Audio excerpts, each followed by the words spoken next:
दस का दम चर्चा की शुरुआत यहीं से करते हैं। अहिरवाल में कुल 11 विधानसभा सीटें गिनी जाती है।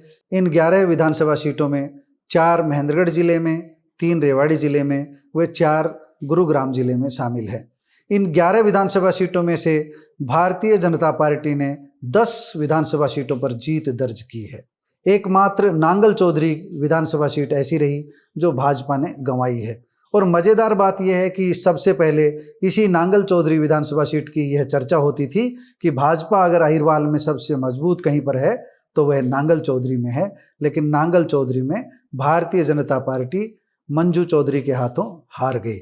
मंजू चौधरी ने पंजे की ताकत से नांगल चौधरी में कमल के फूल को झटका दे दिया, लेकिन बाकी 10 सीटों पर भारतीय जनता पार्टी ने पूरा दम दिखाया है। कांग्रेस हर सीट पर धराशायी हो गई, कहीं भी मुकाबले में नजर नहीं आई। सबसे पहले हम आपको ये बताते हैं कि ये 11 टिकटें किस तरह से भारतीय जनता पार्टी ने वितरित की थी। हम आपको बता दें, गुरुग्राम जिले में गुड़गांव और पटौदी सीट केंद्रीय मंत्री राव इंद्रजीत सिंह की संस्तुति से पार्टी ने दी थी, जबकि सोहना सीट पर राव इंद्रजीत की सहमति ली गई थी। बादशाहपुर सीट एकमात्र ऐसी विधानसभा सीट थी जहां पर राव नरबीर सिंह अपने दम पर टिकट लेकर के आए थे और अपने दम पर ही उन्होंने चुनाव जीता है। उन्होंने किसी की मदद नहीं ली। भारतीय जनता पार्टी के जो सिपाही थे जो टिकट मांग रहे थे, उन पर भी उन्होंने खुला आरोप लगाया कि उन्होंने विरोध किया है, लेकिन पूरी ताकत के साथ राव नरबीर सिंह टिकट लाए और पूरी ताकत के साथ ही भारतीय जनता पार्टी की झोली में जीत डाली। अब बात करते हैं गुरुग्राम, पटौदी और सोहना सीट की। इन तीनों सीटों पर राव इंद्रजीत सिंह की प्रतिष्ठा दांव पर थी। सोहना सीट को लेकर के राव इंद्रजीत की सहमति ली गई थी, इसलिए राव इंद्रजीत को उसकी अधिक चिंता नहीं होगी। लेकिन गुड़गांव और पटौदी सीट को लेकर के निश्चित रूप से राव इंद्रजीत के मन में ये रहा होगा कि दोनों ही सीटें जीतेंगे तो उनका पार्टी में कद बढ़ेगा। ऐसा ही हुआ। अब रेवाड़ी जिले की बात करते हैं। रेवाड़ी जिले की 3 विधानसभा सीटों में से कोसली और बावल सीधी तरह राव इंद्रजीत सिंह ने अपने पसंद के चेहरों के लिए पार्टी से ली। उन्होंने अपनी पसंद के उम्मीदवार यहाँ उतारे, लेकिन रेवाड़ी सीट पर पार्टी की पसंद के लक्ष्मण सिंह यादव के नाम पर राव इंद्रजीत ने मोहर लगाई। इसी तरह जब हम देखते हैं महेंद्रगढ़ जिले की बात करते हैं तो महेंद्रगढ़ की 4 विधानसभा सीटों में से महेंद्रगढ़ की सीट पार्टी ने अपनी मर्जी से कंवर सिंह यादव को दी, महेंद्रगढ़ की टिकट। इसी तरह नांगल चौधरी की टिकट राव इंद्रजीत सिंह के धुर विरोधी कहे जाने वाले सिंचाई राज्य मंत्री अभय सिंह यादव को दी गई। और 2 सीटें अटेली और नारनौल पूरी तरह राव इंद्रजीत सिंह की मर्जी से दी गई। अटेली से राव इंद्रजीत सिंह ने अपनी बेटी आरती राव को चुनाव मैदान में उतारा, जबकि नारनौल से पूर्व मंत्री ओपी यादव चुनाव मैदान में उतरे। पार्टी ने इन 11 विधानसभा सीटों में से जो 10 का दम दिखाया है, उसमें 8 सिपाहियों को हम राव इंद्रजीत सिंह के सिपाही कह सकते हैं। इनमें से 6 से 7 चेहरे ऐसे हैं जो पूरी तरह से राव इंद्रजीत सिंह के प्रति वफादारी रखते हैं, उनके प्रति निष्ठा रखते हैं, उनके प्रति आदर रखते हैं। भारतीय जनता पार्टी और राव इंद्रजीत दोनों की ताकत मिलकर के अहिरवाल में एक बड़ी ताकत बनकर उभरी है। एक बार अब आपको संक्षिप्त में परिणाम भी बता देते हैं। महेंद्रगढ़ विधानसभा सीट से इस बार भारतीय जनता पार्टी ने नया प्रयोग किया। रामविलास शर्मा जैसे दिग्गज की टिकट काट करके कंवर सिंह यादव को मैदान में उतारा। कंवर सिंह यादव पार्टी के भावना पर, पार्टी की उम्मीदों पर खरे उतरे और उन्होंने कांग्रेस के सबसे दिग्गज समझे जाने वाले राव दान सिंह को चारों खाने चित्त कर दिया। इसी तरह नारनौल की बात करें, नारनौल में ओपी यादव ने मजबूत समझे जा रहे कांग्रेस के राव नरेंद्र सिंह को हराया। नांगल चौधरी में अंतिम समय तक लड़ाई उहापोह में फंसी रही, लेकिन अंततः बाजी कांग्रेस की मंजू चौधरी के हाथ लगी और यहाँ डॉक्टर अभय सिंह यादव चुनाव हार गए। हम यहाँ ये भी बता दें कि डॉक्टर अभय सिंह यादव के साथ संभवतया राव इंद्रजीत सिंह के जो सिपाही थे, उनके समर्थक थे, वह खुलकर नहीं लगे थे। इसका खामियाजा उन्हें उठाना पड़ा। अब बात करते हैं अटेली की। अटेली की सीट को लेकर के अंत तक सस्पेंस बना रहा। आरती राव यहाँ चुनाव जीती जरूर, लेकिन अंतिम समय तक उनके समर्थकों की धड़कनें बढ़ी रही। राव इंद्रजीत समर्थक चिंतित रहे, कभी चेहरे पर खुशी दिखाई दी, कभी चिंता की लकीरें नजर आई, लेकिन अंततः आरती राव ने बाजी जीत ली और रामपुरा हाउस की जो परंपरागत सीट समझी जाती थी, रामपुरा हाउस के प्रभाव वाली जो सीट समझी जाती थी, आरती राव ने उस सीट को जीत लिया। बेशक कम अंतर की जीत हुई है, लेकिन जीत तो जीत ही है। राव इंद्रजीत सिंह के लिए इससे बड़ी खुशी की बात कोई नहीं हो सकती। वह बेटी को लेकर लंबे समय से चिंतित थे। पहली बार आरती राव ने चुनाव लड़ा और पहली बार में ही चुनाव जीत लिया। हालांकि बहुजन समाज पार्टी और इंडियन नेशनल लोकदल के साझे उम्मीदवार बसपा के ठाकुर अतरलाल ने अंतिम समय तक पूरी ताकत लगा करके आरती राव की राह रोकने का प्रयास किया, लेकिन यादव बहुल गांवों ने राव इंद्रजीत सिंह पर भरोसा किया, उनकी बेटी को चुनाव जितवाने में मदद की। यादव बेल्ट में उनको भारी समर्थन मिला। कांग्रेस की अनीता यादव बहुत पीछे रह गई। इसी कारण से आरती राव की राह आसान हो गई। राजपूत बहुल गांवों में एक तरफा समर्थन ठाकुर अतरलाल की तरफ रहा, जिसके चलते ही ठाकुर अतरलाल काफ़ी मजबूत स्थिति में पहुंचे। उन्हें अन्य वर्गों का भी समर्थन मिला।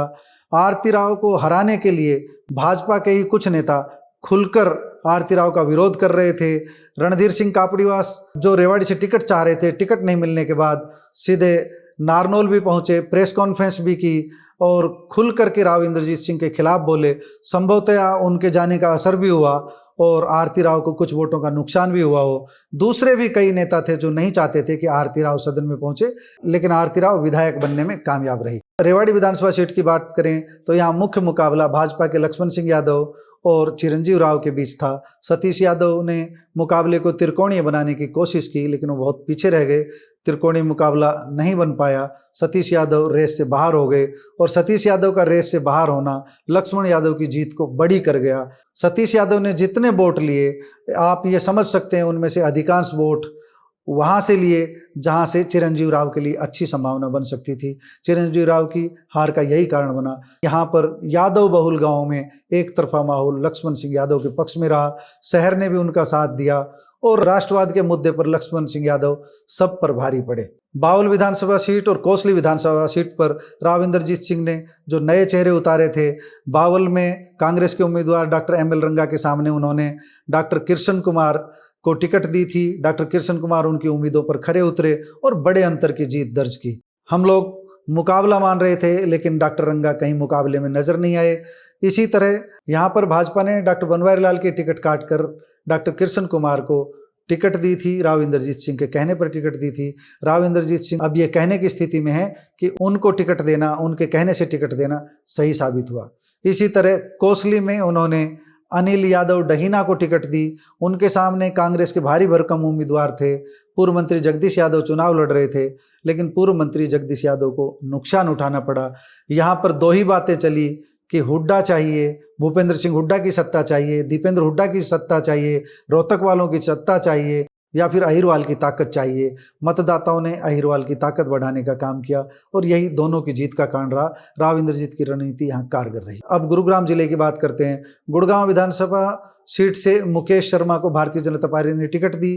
राव इंद्रजीत के कहने पर टिकट दी। उनके सामने नवीन गोयल निर्दलीय उम्मीदवार के रूप में चुनाव मैदान में उतर गए। नवीन गोयल भी टिकट मांग रहे थे, लेकिन नवीन गोयल चुनाव हार गए। कांग्रेस ने जातीय समीकरण साधते हुए उनके सामने मोहित ग्रोवर को टिकट दी थी, लेकिन पंजाबी समुदाय ने भाजपा पर भरोसा किया।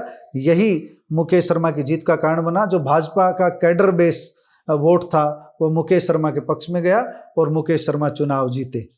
बादशाहपुर सीट पर कुछ कहने की जरूरत नहीं है। राव नरबीर सिंह ने ठसक के साथ चुनाव जीता है। उनको किसी की परवाह नहीं थी, उन्होंने अपने दम पर चुनाव जीता है। अमित शाह की रैली जरूर करवाई, लेकिन अमित शाह की रैली केवल इसलिए करवाई, वे दिखाना चाहते थे कि अहिरवाल में केवल राव इंद्रजीत नहीं, वह भी एक बड़ी ताकत है। उनकी ताकत इस रैली के माध्यम से आप देख सकते हैं। उन्होंने अमित शाह के सामने भीड़ जुटा करके खुद की ताकत दिखाने का प्रयास किया था। यह ताकत दिखाना उनकी जीत का अंतर बढ़ाने का काम कर गया। अगर बादशाहपुर में मत प्रतिशत और बढ़ता तो निश्चित रूप से राव नरबीर सिंह की जीत का अंतर भी बढ़ता। यहाँ पर कांग्रेस ने वर्धन यादव को टिकट दी थी, लेकिन वर्धन यादव के सामने निर्दलीय उम्मीदवार कुमुदनी दीवार की तरह खड़ी हो गई। कुमुदनी और वर्धन यादव दोनों में से अगर एक उम्मीदवार होता तो कांग्रेस वहाँ कुछ कर सकती थी, लेकिन राव नरबीर के सामने कुछ भी नहीं चल पाया। राव नरबीर सिंह की एक तरफा जीत रही। इसी तरह जब हम देखते हैं पटौदी में राव इंद्रजीत सिंह की बेहद नज़दीकी समझी जाने वाली बिमला चौधरी का चुनाव भी एक तरफा रहा। वह अच्छे मतों से चुनाव जीती हैं। बिमला चौधरी के सामने कांग्रेस की परल चौधरी थी, लेकिन वह दमदार प्रदर्शन नहीं कर पाई। इसी तरह सोना में तो मुकाबला बेहद रोचक रहा। तेजपाल तंवर को लेकर के बहुत अधिक चर्चा नहीं होती थी, वह चुपचाप अपने काम में लगे रहे। भाजपा जैसा चाहती थी वैसा ही हुआ, विरोधी वोटों का बंटवारा हुआ और तेजपाल तंवर बीच से अपनी राह बना करके आसानी से विधायक बन गए। उनके विरोध में जो थे कांग्रेस के रोहतास खटाना, वो चमत्कार नहीं दिखा सके। हमने अहिरवाल के रेवाड़ी, महेंद्रगढ़ व गुरुग्राम जिले की इन 11 सीटों का आपको बताया है। इन 11 सीटों पर हम बिल्कुल स्पष्ट रूप से ये कह रहे हैं कि यहाँ राव इंद्रजीत सिंह की चौधर चली है, यहाँ राव नरवीर सिंह की चौधर चली है। अहिरवाल की इन 11 सीटों के अलावा हम दक्षिण हरियाणा की अन्य सीटों पर अलग से चर्चा करेंगे। धन्यवाद।